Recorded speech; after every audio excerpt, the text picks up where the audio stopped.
How's it going, guys? So I posted a video on the SKC asking if you wanted a Q&A. So I've got a couple of good questions. It's 4 in total, so I'm going to run through them one by one. Just talk through them with you. So Carmel, first question. So meal timing, best times to have meals before and after training, are they important? So yes, meal timing is pretty important.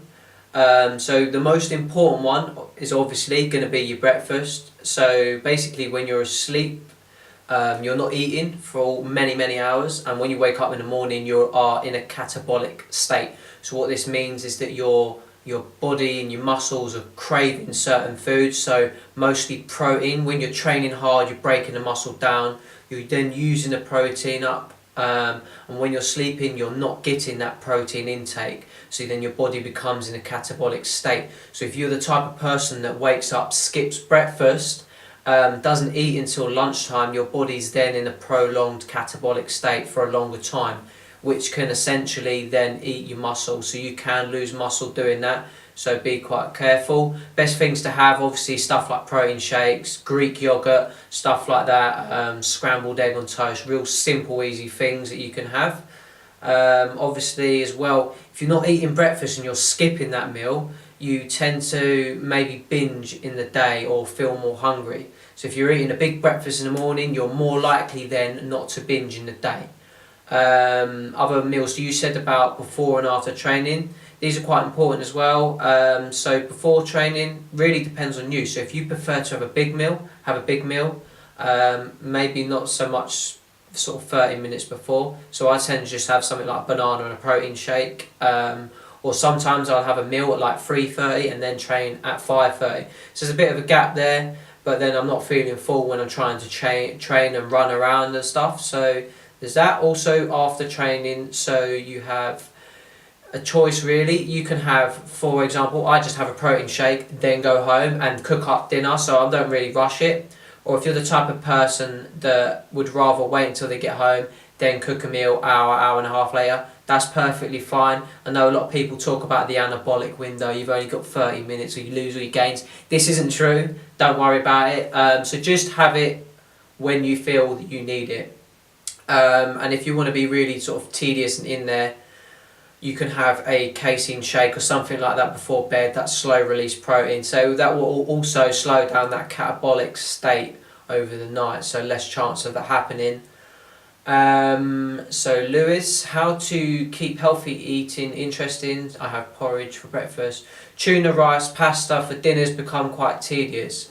Okay, so number one, do you eat like this every day? Are you eating tuna, rice, pasta, stuff like this every day, all day, and not having anything that you sort of enjoy? Why are you being so strict? Are you competing, something like that? If you are, then I'd probably see the reason for it. If you're not, what I would look into would be something called flexible dieting. Now, what flexible dieting is, very easy, simple.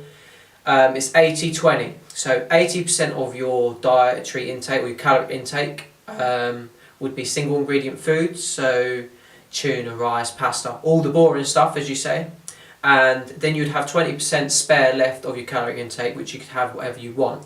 So let's say for example you had 2,000 calories for your fat loss goal. If we was to say that 80% would be 1,600 calories. So 1,600 calories would have to be the tuna, the rice, all the boring things. But then your other 20%, so your 400 calories left over, could be for whatever you wanted. So if you wanted a chocolate bar, you could have that.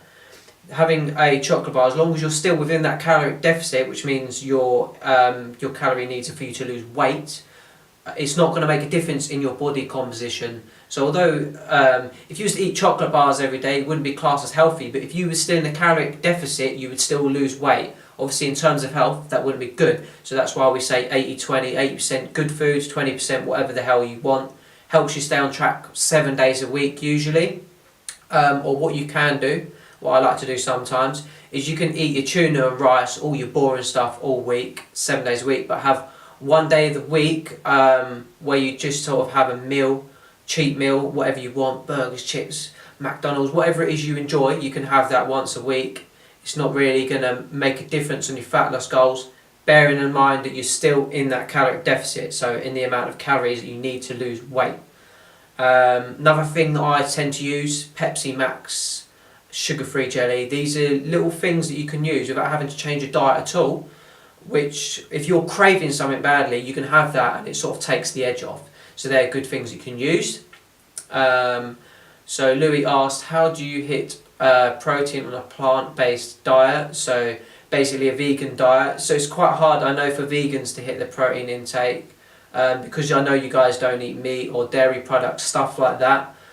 So it can be quite hard to get the protein intake up.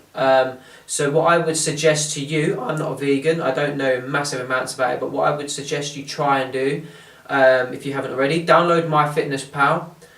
Work out which foods that you enjoy in your vegan diet that contain protein. Find out which ones are the ones that are higher in the protein content, and maybe increase them more in your diet if you can. Another thing you can do is supplementation if you're not doing that already. So you can get vegan proteins on bulkpowders.com, MyProtein, stuff like that. They're pretty cheap. So supplementation, one shake can contain between sort of 20 and 30 grams of protein. So that in itself would class as one meal. You don't need massive amount of protein as long as you're getting enough to sort of factor your goals. What I'm also going to do, Louis, is I'm going to, in the comments below, I'm going to put a post in for a vegan group which I follow. There's quite a few people on there. They're very helpful. So just ask any questions you want in terms of that. They'll be able to help you. You're saying about your fat intake's quite high as well. Fat intake doesn't matter. As long as you're hitting your protein and you're still in a caloric deficit, you can still lose weight. In terms of fats and carbs, it doesn't really matter how much of each you have. So if you used to have more carbs or more fats, in terms of body composition, it's not going to change. In terms of health, it might be different. So some days you might want to mix it around a bit. Just make sure you're getting a good mix overall. And Mel, you asked, how do macros work? Now what I'm going to do is I'm going to do a separate video for this because I don't want to confuse you, because I know macros are a little bit in detail. It's quite simple stuff, but if you've never sort of learned about it, it is quite hard to take in first time. But all macros are, so your total calories.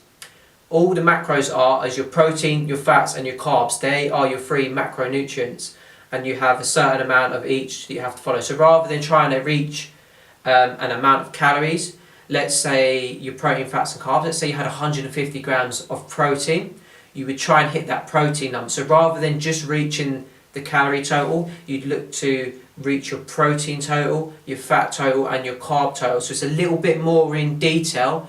It works quite well, but it really depends on your level of knowledge and how far you are already in your physique goals. So I'll post another video on that as soon as possible and let you know. So cheers guys, got any questions, post them in the comments below.